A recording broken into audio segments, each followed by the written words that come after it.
I am Katy Huff, and I am the founder and CEO of Katy Huff Ministries. What makes my company different than others is I encompass the mind, body, and spirit for women to live at a level 10. My story is I was engaged to a man that is not a Christian, and I am a Christian, and it was a very difficult relationship.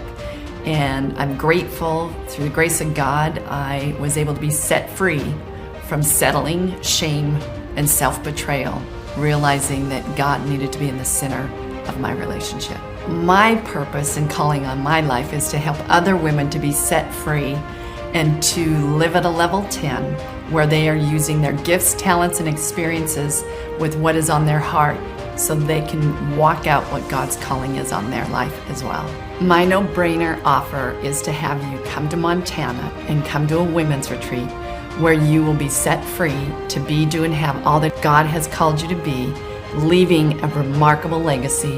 What I would love for you to do is to go to katy-huff.com, my website, and click on that free 30-minute consultation so you can see if this is a great fit for you to come to Montana. She was incredible. You know, she really taught us a lot of things and made us look deep inside.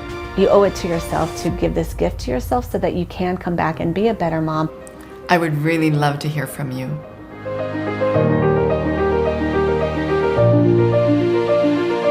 Hello, ladies and gentlemen. This is Katy Huff with Katy Huff Ministries, and you are listening to Setting Yourself Free, a podcast where we encourage people to be set free from whatever is holding you back from being, doing, and having all that God has created you to be.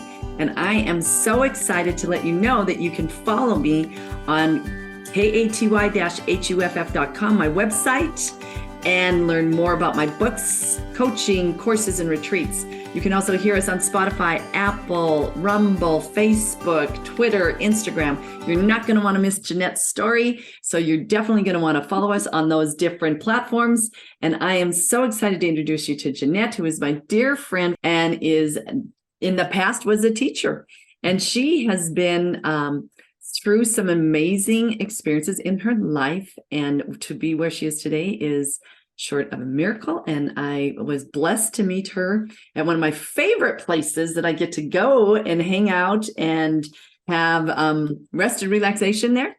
And she was just an amazing help to me when I was there. And anyway, I am just thrilled to have Jeanette, and I know you're going to love her. So Jeanette, can you share with people who you are, where you're from, what you're about, and what you're setting yourself free from? Good morning. Hello. I would be happy to do that. Hello, podcast people. I'm a big podcast person, and this is my first time sharing my story anywhere in this way. How blessed are we? Well, aren't we all? Indeed, yes. We all are. Anyway, so yes, my name is Jeanette. I have been in the education field in one way or another in a wide range of ways for about 35 years now. I'm currently taking a little break from education to give my mind and soul a little needed rest after 3 years of COVID teaching. That was very intense. And I needed a little break from that. So I am currently not in education, which feels kind of strange, but I'm in a fun business. I'm in a fun new place, and it shall remain nameless because I'm going to be as anonymous as I possibly can, because as I told Katy at the beginning, it is not my intent to disparage anyone or any systems. And I've been through some stuff, and I hope that maybe a little bite of my story might help someone else to discover freedom and joy and purpose and just the lightness that comes from being in a place of trust and love instead of a place of opposition and condescension. There's my intro. Nice. Yes. Condescension. Not a good place to be. No. So is that what you feel you are setting yourself free from? Or no, that's just one thing. That's just one part of it. One part of it. Okay. So I'll give a little, maybe a little background. And again, listeners and Katy, if it feels like I'm being a little bit vague, yes, that is intentional.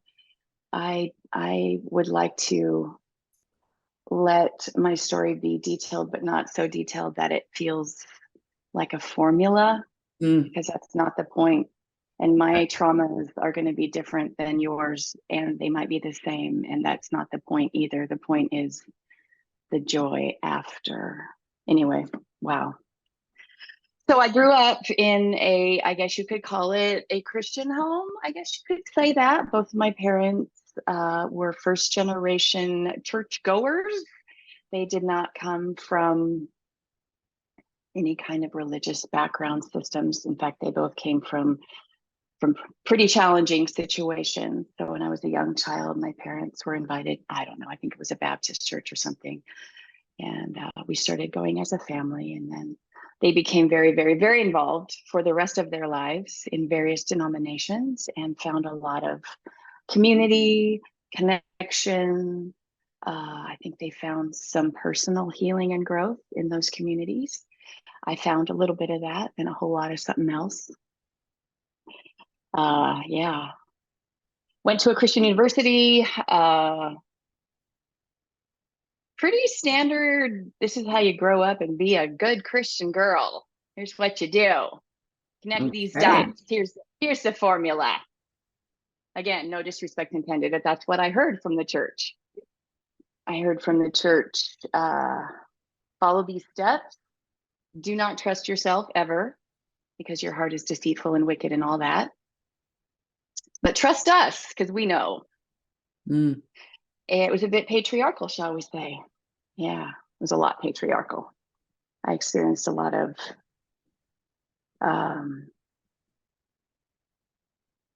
limits on what I could think, say, do, be, and wonder. Okay. I've always had a lot of questions, and questions were not encouraged in my life for the first 40 some years. Wow. So that's not fun. Oh, so that's limiting in itself. Yeah. So went to Christian university, got married right out of college to a very young person who had been placed into a position of church leadership in a wildly inappropriate way, manner, and time. So I became a pastor's wife at 23. And if you think that's loaded with expectations, you are right. I bet. I'm sure. So yeah, we, for the first 5 years of the marriage, maybe 6, I think. It's been a while now. It's been a minute. We either moved or had a baby every year. Wow. So one year we moved, the next year we had a baby. The next year we moved, the next year we had a baby. The next year we moved. It was very challenging to form any kind of roots or connections or deep, trusting relationships. My first husband was always and forever getting a new call from the Lord. If you think I'm being sarcastic, yes, I am. I love God. I believe in God. I also believe that in some situations, in some communities of religion, young men are not trained well. And young women are not allowed to be outside of the formula of expectation. That was my experience. And that was, so it was very, very controlling and directive, in the sense that you weren't necessarily free to be who you are or what possibly you felt God was calling you to be in that role. That it was absolutely, in a sense. What quote unquote God was calling me to be in the role was scripted by the church. Sure. I chose to believe that, assuming that it was from God. Might have been now and then. Most of the time it wasn't. Most of the time it was, here's how to be, what to wear, where to show up, what kinds of quote unquote ministries you can and cannot be involved in. And oh yes, please have another baby. So yeah. I love my babies, by the way. I loved being a mom. But also Anyway, that was hard because I am a person who likes people and I like to learn to trust and I like relationships and I like deep questions. I like to discover and discuss philosophy and theology and very, very, very deep questions. And this was never, ever welcomed. In fact, it was condemned. Okay. It was, yeah. Anyway, so that was the next 20 years. And with every move, my heart and my mind and my soul felt, it sounds kind of dramatic, but honestly, it felt like there was a huge black cloud hanging over my life. I didn't know what it was. I didn't know how to get out from under it. And I didn't know how to identify it and fight against it. Because every time I tried to have a voice, the voice was ignored, mocked, and silenced. Okay. Okay. So this is your obviously personal experience in obviously a I don't know if I want to call it, probably it sounds more like a religion than a relationship, obviously. Oh, absolutely. God. Absolutely. So that's the big thing I feel as a Christian woman who obviously has a loving relationship with God, Jesus and the Holy Spirit, that are 3 in 1 where I come from, and they are very loving and encouraging and want nothing but the best for me, and his plan is so perfect, and that's what his promise is. But it's interesting how we as people can get it all mixed up and do the controlling to put you in the round peg in the square box, thinking that this is where you need to be, when obviously not hearing and listening to what God's plan is versus man's plan can be night and day different. So 100%. Yeah, it's absolutely unfortunate because from my perspective, so many people unfortunately get turned off from going to a church because of this particular aspect, that it's, you walk the line and that's not God's will. That's not God's wish. That's not his desire for your life. Exactly. And so that's really unfortunate. It hurts my heart to hear that you went through that, because there's a lot of people that don't understand the difference between relationship and religion. And it's like women and men that do have a relationship. It's like, I feel like I'm always having to love on those that never really had the true experience of knowing the unconditional love and forgiveness of God, and that he wants nothing but the best for you. And not 100%. To put you in this little corner and say, this is how you're going to look, this is how you're going to dress, this is what you're going to do, because of the facade, which is really unfortunate. So how have you seen, since you've experienced that, and that was 20 years, and you obviously got out of that situation? Well, yes and no. Okay. If I may. Yes, you may. So it's going to get pretty dark here pretty quick. So if this doesn't fit your chosen message and or your goals for your audience, I will not be heard in the slightest. You can edit me right out onto the floor and I am okay. You are not the first person, I will tell you, that has had really dark stuff. So I'm good. I put a shield of protection around your heart now in the mighty name of Jesus. Well, and it's, it's tricky. It's tricky too, because my first husband, my ex-husband, he is still alive and walking the earth. I don't have any contact with him. I have no contact with him. He is not a healthy person for me to have any kind of contact with. And our children are of an age where we don't have to co-parent. We don't even have to parallel parent. The kids are grown. The kids are good. Good. He's also back in ministry, and I don't understand that. And I am not even curious about that. I just think that is wildly inappropriate. But also, if I'm going to believe in God and I'm going to believe in redemption, wow, am I putting limits on God? I don't want to do that. So that's a whole thing I'm not ready to explore. Anyway, which is good, not to put limits on him, because he will prove you wrong. You know that. Oh, he has many times, many See, times. because he's a good Also, papa. He's a good yeah. father. Well, and I know that somewhere in the world, I'm sure that my story has been told multiple times with the slant of the, yeah, yeah. Anyway, So, we moved churches many, many, many times, mhm. always under the guise of God is calling us to a new location, and that may or may not be so. I don't know. I may never know that till heaven. It's okay. But what was actually happening was a whole lot of embezzlement and affairs. Mm, yeah. So my ex was stealing from every church we were ever a part of. He was having multiple affairs with people around the country in his travels. And when I say people, yep, that's what I mean. People.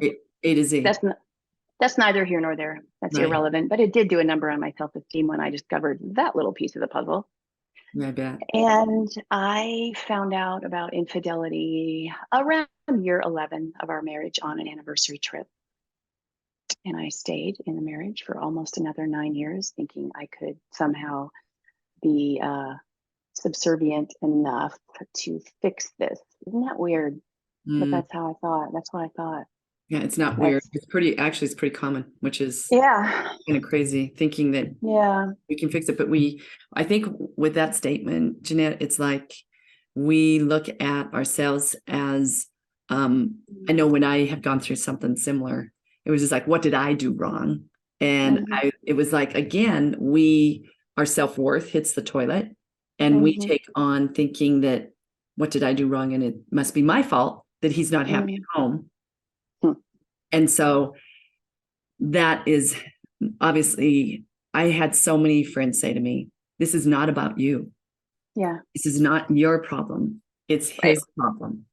Yeah. It took me some therapy to get to there, and I'm glad Yes, I it did. I does. mean, it's shocking to even say that because I so don't think that anymore. I Right. mean, I look back at that girl 15, 20 years ago and think, how in the world could you ever have thought that? But well, because I've been to a whole lot of therapy and done a whole lot of research and learning in the last 20 years and Right. healing.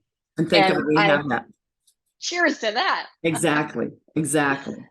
So bottom line, after a whole lot of craziness, one year he was the keynote speaker at a denominational, I don't even do these things anymore. He was the keynote speaker at a denominational big event, regional event, I'll say on the east side of the country.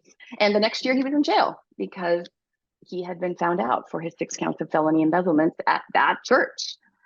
And so when you say I got out, I don't know if I ever would have gotten out, but we happened to be on a trip and we were on a very long airplane ride back from another country. And I was pouring my heart out to God and I was praying again. And like, I was just writing my prayer out this time because it was a long flight in the middle of the night. And I was just basically saying, I can't do this. Yeah. I cannot do this, because by then I had known quintessentially, definitively about multiple affairs for about a year and a half by that time. And hilariously and tragically, we had been doing our own counseling. Oh my gosh. That's how deep I was in it. He and I were doing our counseling whilst he was continuing stealing from the church and having affairs with multiple people. Wow. Crazy. Yeah. So I'm on my way. We're on our way back from this other country, flying on this airline flight. And I'm looking at all these people. It was a huge plane. And I was walking up and down the aisles, looking at people. And I was seeing different people just doing all these different things, sleeping, watching a show, working, eating, all these things. And it came to my mind because my ex was sitting near these other 2 women, flirting with them the entire time. And I'm watching this and thinking, nobody else is doing what he's doing. Mm. On this entire plane, literally nobody is flirting with anybody else except my then husband. And it was like it's like my skin was starting to feel like it was crawling, you know? And so I was praying and praying and praying and praying, like, God, I can't do this. I can't. What am I going to do? What am I going to do? I have these 3 kids. They don't know anything about this. I have been hiding this now for 9 years, trying to create this perfect white picket fence, beautiful little family when I was dying inside my everything. So we get off the plane at a big city, and we're chosen randomly for a heightened security clearance. Oh, that was God. That was God all day long, because the 6 counts of felony embezzlement that he said were all taken care of, that was just a misunderstanding. That's all taken care of. No big deal. No big deal. Oh, no, no, no, no, no. He was on the radar as a flight risk, and they handcuffed him and walked him out of my life at a big airport. Wow. That shall remain nameless. Yeah. So that's how I got out. That's how I got out. Wow. Then I got to drive home and tell my 3 kids, well, okay, here we are. Guess what? Yeah. Wow. Yeah. So that began years of therapy and years of prayer and many, many, many, many weeks of just soul searching rediscovery of who in the world I even was, and working 2 jobs and raising 3 kids and literally trying to find a place to live. Because I'm telling you right now, I was 1 page away from being homeless. Wow. Yeah. Yeah. Yeah. You know, it's interesting. And what a blessing. There's always a silver lining in all of this. The blessing was, from my perspective, is that when you realized you had to surrender and stop trying to wear a mask, that everything's great, everything's wonderful. Thus, my book, Unmasked. And you are on your knees like I was, flat out on my knees, sobbing, crying, saying, I can't do this anymore. I give you 100% of the wheel, and just gave in, gave up, and was like, I'm done fighting, trying to make this work. And I trusted and got some counsel as well. It was biblical counsel, because not that all secular counseling is bad. I've done that as well. That's my disclaimer. There's good and bad in all areas. We all know that. But I was able to find counsel where it was really realizing that this is not what God's plan is for my life.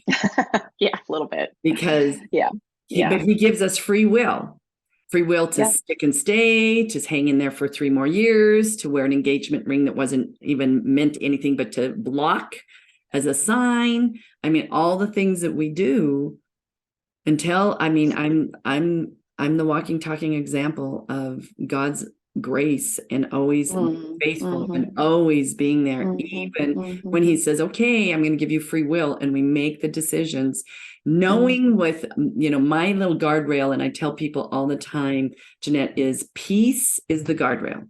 I had no peace in that exactly. Right. But I had lived so long without it that I didn't even realize, right? When you live so long being gaslit and lied to, like lied to and stolen from, and quite frankly, emotionally, mentally, physically, psychologically, and spiritually abused. Now, I never was hit, but here's how bad it was. I used to pray that he would hit me, so I had an excuse to leave. That was my only thought of how to get out. But he never did. He never hit me. But I wanted him to, so I could literally have a bruise and say, okay, church, I gotta go, and here's why. So you had all these other things. Yeah, all these other things. I mean, 15 months of knowing 100% that all of those affairs did happen and or were still happening. What kind of craziness is that? But I tried to make it pretty for the church at first, and then I tried to make it pretty for my kids, and then I realized I'm going crazy. I can't live like this. And my own mental, emotional, physical, everything, well-being actually does matter. I'm not just here to wear a little cute dress and be arm candy and be the perfect pastor's wife. Whatever, bye. But I didn't know how, right? I didn't have any agency. I had been trained so long to not have a voice because women don't speak in the church. I was trained. We would go to meetings and I would just sit there. People would very seldom ask my opinion. And even when they did, it didn't matter. It didn't matter. Wow. So that's, anyway, yeah. That's messed up is what I would say. We live in a messy world. messed up. It's a messy world out there. And Uh-huh. one needs to be obviously pausing, praying, and waiting for peace. And you Right. you just have to do a checkup from the neck up and really realize what's going on in your mind and how you're being manipulated. And and that can happen anywhere. That can happen in a relationship. It can happen in a job. It can happen. I mean, it's kind of like, here's your sign when you're going, this does not feel right. Yeah. I wasn't even there though. I mean, to be clear, I did not have the mental capacity to even think like that. The only thing I could do was pray pages and pages on a yellow legal pad somewhere over the Pacific Ocean. I'm just like, I can't do this. I need you to get me out of this. I don't know how you're going to do it, but I literally cannot do this. I cannot live like this. I wasn't checking in with myself. I was on the edge of like, where's the door? Can I jump out the window of this plane? But I didn't want to hurt my children. Right. I need you to get me out. That's all I could do. I had nothing deeper or better or smarter than that. And, you know, that's pretty dramatic exit there. You see your ex being like walked away in handcuffs at the international airport in a city that will remain unnamed, right? Anyway, I think one of the most beautiful parts that I definitely want to say though is the freedom that I felt. And this is so sad. And I've heard a couple other women say this, but once he was in jail, I finally felt safe. And how sad is that? And it's just like, but also I could finally think.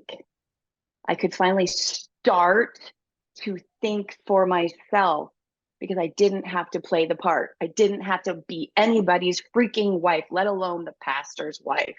And I then proceeded to go through literally at a new church because whatever, that's another thing. But I was going to a different church then, me and my kids. And I went through every member of the pastoral staff in counseling. And I think they finally reached a point where they and I both realized that this wasn't working any longer because I didn't want fancy schmancy, easy peasy Bible verses thrown in my face. Well, I remember one pastor, he's like, well, you just need to respect him. And I'm like, but I don't.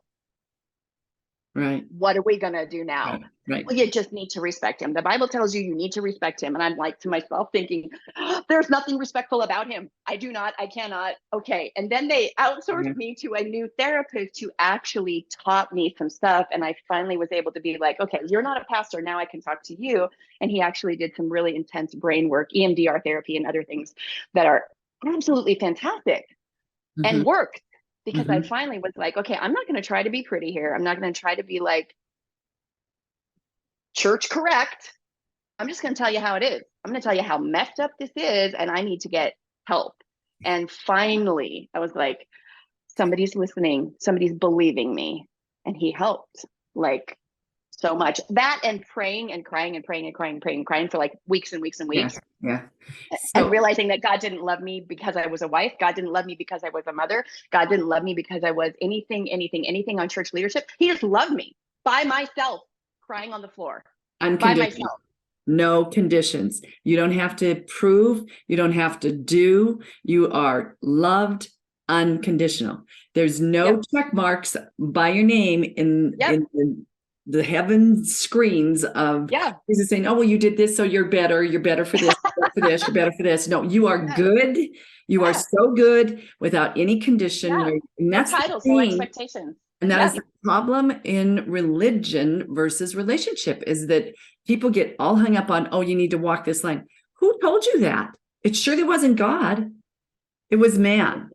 And that's why men, not just men, but man, I say, it's in women, men, we are messy and we're a mess and we're broken. We're really broken. And hopefully we get past that to the blessings that God has for us because they're there and he wants you to be set free. That's what this podcast is all about, is setting yourself free from the expectations, the conditions, the religion, not the relationship. The relationship is beautiful. Once you get that, then it's almost like you have this shield of protection on you when you say that, not my God, Not my God would want this to happen to me. Not my God would put me in a relationship. And I'm not faulting anyone because I have made bad decisions. We've all made bad decisions. And it was a business coach of mine, Jeanette, that finally said to me, he may have betrayed you, but you betrayed yourself when you got involved with someone who didn't have a relationship, not religion, but didn't have a relationship with God, knowing that it wasn't going to work. But you thought, and this was me, I thought, oh, I'm the one that has to lead him to God. Then I finally realized that my husband today says, that's called mission dating, Katy. Mission to try and save the guy, and it's not your responsibility. And I was like, that's a 2x4. Thank you very much. Codependency with a really pretty dress on. That's yes, fun. exactly. And it's just like, okay, this is not my responsibility to be in this cute little dress and be all dressed up and looking good and smelling good and all that. It doesn't matter with God. Yeah. And so who are we trying to impress? The other person, the other man, the other woman, the church? No, we should be doing our best, and we don't even have to impress God because he loves us so unconditionally. Well, and for me, all of those things are true 100%. The biggest hurdle for me that I had to get over after all of that was impressing my children. Right. I was so worried that if I was authentic for 5 seconds, that their lives would crumble because they needed the family to be intact. No, what they needed was not that big, fake, fraud thing that we all had been living. Right. It's a mask. And that's why it's a mask. Everyone's wearing a mask because they're faking it until they make it, not faithing it until they make it. So they're not leaning on finding answers in the heart with God, is what I always say faith is, versus what does society say? Why? And that's why I'm like, I've gotten to the point where it's like, who told you that? Because it's a lie from the pit of hell. That's not I know who told me, but and thank God, told me. I know, and thank God they're not all churches are like that, because they're not. I know. But true. But, unfortunately, you were in one that is broken, and there's a lot. There was more than one. There was about 8. Yeah. I'm just gonna not, again, I don't have an agenda. I truly don't. I'm not getting on here to be like, church is terrible. It's not, because when you find the right church, it is heavenly. And it's peaceful, it is loving, it's encouraging, it's the truth, the way, and the life, which is love, unconditional love, and forgiveness. It's not, you need to be like this to be accepted. Absolutely not. Those are lies. Those are lies. And if you want to know the truth, you read what in the Bible where it says he loves you unconditionally, without conditions, that you are forgiven, that is many stars in the sky. You're forgiven that many times. Thank God. If it was a one and done, none of us would be here, right? And he's there to pick us up and dust us off. I mean, I love the one scripture that says that he will do exceedingly abundantly that we could ever. What we do as people is settle. We're in such a hurry, or think we're stuck and we don't get out when we should get out. We have the signs. They're there. But we choose to not necessarily see them because we're wanting the best for that person or the relationship or whatever it is. Been there, done that, have the t-shirt. I wear it. Well, I had a pretty high opinion of my own ability to impact a situation, shall we say, until I didn't. And I thought, this is messed up. Right. And I can follow the formula, because that's what I did. I followed the formula. I did the thing. I kissed dating goodbye. No disrespect, Josh. I know you're on your own journey too. But when I realized my lack of agency, my lack of power, and the fact that I was betraying myself, and if I'm going to believe in God, and if I believe God created me with purpose and love and passion and creativity and these gifts that I cannot squelch, I am doing a disservice to who I say I believe God is as my creator, right? Not being myself. Oh You're my right. gosh, that took a hot minute to get there. Oh yeah. Hot minute. Well, he created you with this that fingerprint that is only you and it's unique, and you get the opportunity to leave that fingerprint Yeah. on this earth because it Yeah. was all about your fingerprint, not what other people Right. think you should do. Yeah. I think one of the things that happened that was really tragic, and again, not trying to slam anyone, but as a child, I did not know I was a highly sensitive person. I did not know I was an Enneagram 2. I did not know all of these things. I didn't even know what codependency was. I didn't know what gaslighting was. I had so Of course not. much to learn, Oh yeah. so much to learn. But it wasn't until I got out and I started literally allowing myself to be curious and allowing myself the authentic journey of creativity and curiosity that I realized that when I was told as a child to deny yourself and take up your cross, again, no disrespect intended, but come on, for that kind of little kid, Yeah. that means you squelch everything you are in order to be who God created you to be. It's this ridiculous dichotomy that doesn't even make sense.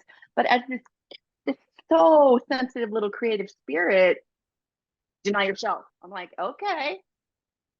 And that's what I did. And let me tell you what, that did not work out well for me or my family or anyone. And that's the problem with anything that you read, whether it's the Bible or a book or whatever, your own interpretation in the way. Because there's good interpretations and there's not so good interpretations. And that's the broken woman in us that we get to decipher that, where there really is the truth of love, unconditional forgiveness, that there's a plan for your life and it is good, and it's not to, give up everything that you think that you should have, because that's not what he did. He wants you to have a life of abundance. Yeah. And that looks different for everyone, for everyone's abundance. And that's what makes it a really interesting belief, in the sense that everyone may feel that they have to fit into that square hole or the round hole with the square peg.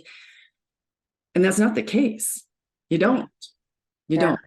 So obviously there's a lot of stuff we're unpacking, and a little bit, and that's very encouraging to see and hear, that you can go through the valley of the shadow of death, but fear no evil, and get to the other end, knowing that he is there with you. He never leaves you or forsakes you.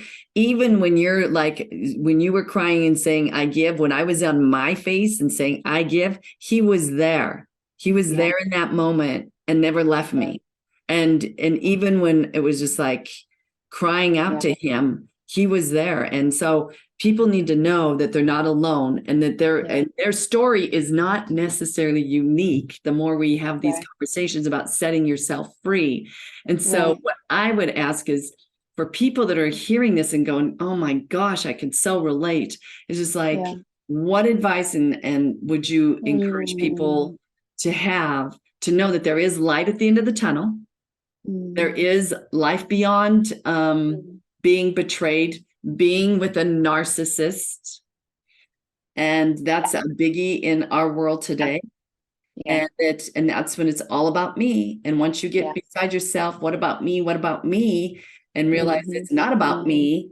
It's about God's plan for my life, which is perfect. And if we would just surrender and say, okay, I'm going to let you lead. I always say every day, Jesus, take the wheel, because God knows my decisions that I've made haven't always been the best, but I know his plan for me is perfect. And I trust that. And you know what the definition of insanity is, Jeanette, is doing the same thing over and over. And expecting different results. Because we stay in it. And if I could just persevere, instead of saying, you know what, if we were only strong enough, and we don't have to have the strength ourselves, thank God.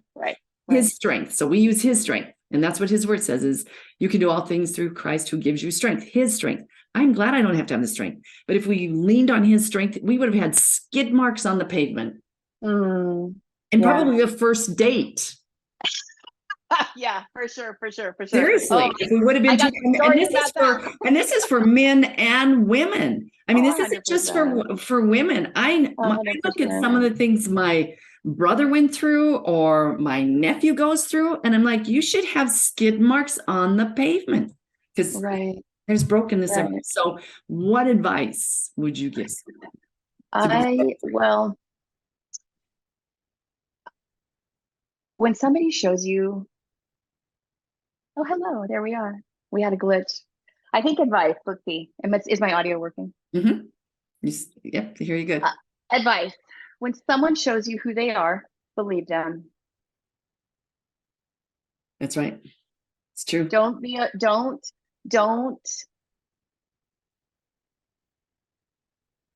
define yourself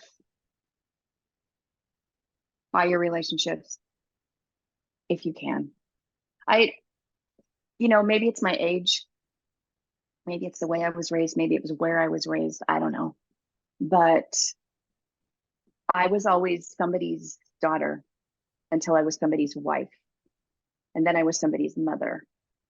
And those were my three definers. And I had to learn that even though those are precious things, or sometimes not, first and foremost, I was just a person that God loves. Mm-hmm. Regardless. You're a child of God, and you are regardless whether I'm anybody's daughter or anybody's wife or anybody's mother or anybody's anything. I mean, I was just loved. Yeah. So I think my advice is, if you can get a little bit past that and realize and believe and somehow be curious about the fact of how precious you are just because you are. Right. You're just so precious.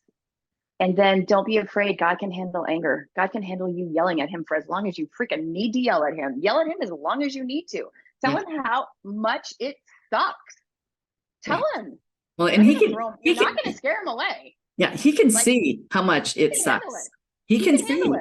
Yeah, he can see how much it sucks. Don't make it pretty. Don't package it. Don't try to make it make sense. Just pray. Whatever that looks like, just pray. Yell and scream as you're driving down the road. Pray with your face on the floor. Cry as much as you need to. Yeah. Pray and cry. Do a cry pray, journal or not, or scratch it out or rip it up or throw it in the fire. Do all those things. Don't worry about it, and don't put yourself on a time frame, because everyone's going to expect your healing to go quicker or slower than it is. And your healing is your healing in your time frame, and God has got you. And it's okay if it takes longer or goes faster than other people think it should, because everyone's going to think and have their opinion. Oh my gosh, she's not really okay now. She must still be weak and frail. So let's treat her like this. No, actually, I'm good now. Thanks. Or, oh my gosh, what? No. Slow down. You haven't done ABC. You haven't checked all the boxes. Or hurry up. Why are you still crying? Why are you still sad? Why is that still a trigger for you? Oh my gosh, triggers don't exist. What's your problem? So I guess that's my advice. Pray, honestly, believe the fact that you are precious. Just you. Yeah. Just you. You are precious. You are just precious. And take your time. Be authentic with your time. Be authentic with how long or short it goes. And I don't think we're all done until we're done, but. Well, I always say there's no perfect person on this face of the earth. The only one that was perfect was God and Jesus, and he's the only one that walked this earth. And the only definition or the only opinion of you that really, really matters when it's all said and done is what God thinks of you. And he thinks you are beloved, you are precious, you are loved, you are his beloved daughter or son. He thinks nothing but the world about you, which is the most important thing. And so to wrap it up, it's like, yes, there are bad people. There are good people. There are bad churches. There are good churches. There are religious churches. There are relationship churches. But the point is that you need to realize that you need to pause when you're being told you need to be something or do something or act some way is that truly what God would want? You need to ask that question. Is this what my Heavenly Father would want me to do? And you will hear a resounding no. And so you can be set free and rely on His truth, not anyone else's. Titles are not important. It's that you are set free and loved unconditionally, and that that there is light at the end of the tunnel, and you just have to take it one day at a time, 1 hour at a time, 1 minute. Yeah, I was going to say 1 hour. 1 minute, some days. Yeah. And so, and if you're in a system that doesn't allow you to be curious, if you're in a system that doesn't allow you to question, it's not okay. It's not safe. It's not a safe system. Nope. Bye. Right. And I don't mean to make that sound easy, because I know it's not easy, and I'm not sure I ever would have been able to actually do the peace out had I not been very dramatically delivered. Yeah, but it takes a lot of work, but you can get to the other side of all of it. I mean, I've been there. I thank God every day that He has got me to the other side. And now, have I arrived? Absolutely not. The only time I'm going to arrive is when I'm on the dancing on the golden streets of heaven in the arms of Jesus with all my friends and family that have made it there before me. And I believe and know that we will be celebrating the most amazing time of freedom for sure, but realizing that we are a broken world and there's a lot of people that are broken, but you can move to blessed. And it's a process. And so, and know that there are relationship churches out there that will even say, we're a mess here, but it's okay. We're in it together and we're moving forward. My mentor, Joyce Myers, always said, I'm sure glad I'm not where I used to be. And I'm looking forward to where He's taken me, because we're on a path. And I just want to say, thank you, all of you, for listening to this. And thank you, Jeanette, for sharing your heart, your past, your experience, and that you're on the path to being totally set free because you've been through so much. And sometime we might have to have you come back and talk about EMDR so people can learn about EMDR since it worked for you. And that's awesome. Sure. Okay. For sure. All right. Well, and so I just want to say to all of you, thank you for listening to this incredible episode of Setting Yourself Free. Now, if that isn't a perfect example of going from, on your face down in a bad situation to now she's rejoicing in peace and having a different relationship with another person and has moved forward. And so follow Katy Huff Ministries on Spotify, Apple, Rumble, Facebook, Instagram, and Twitter. Please go to YouTube to Katy Huff Ministries and push that button and subscribe. I need you to be following us so you can continue to grow and be all that you can be. Go to www.katy-huff.com, katyhuff.com, to learn about my book, which is called Unmasked. And we've talked about wearing the mask this whole podcast. And to join us at the women's retreats here in Montana. They're amazing. And there's courses, and I am just so grateful and thankful for this time, and want to say thank you, Jeanette, for sharing your heart, sharing your story, and for thank God you're on the other side of what you've been through, and that you have been set free. So God bless you. I appreciate you. And you. Thanks, hon. Bye. I want you to get set free by utilizing My Pillow 2.0. By going camping, and you need a good pillow because you don't want to wake up with a bad neck. And so My Pillow has the most amazing pillows, and I personally have used the pillows. You want the good towels, you want the good sheets, you want the good slippers, and even your dog is going to want a bed. And so I, from Katy Huff Ministries, have utilized every one of their products. And I'm coming to you because I want you to be able to have a great discount by going to mypillow.com/unmasked, mypillow.com/unmasked, or mystore.com/unmasked. And I am just encouraging you to set yourself free from neck pain and not having a good pillow when you're out camping this summer. And so I look forward to you utilizing that code for a huge discount. So have a great camping season this summer. I'm coming to you from Katy Huff Ministries to talk to you about diversifying your finances. Critical time in our life right now, more so than ever before.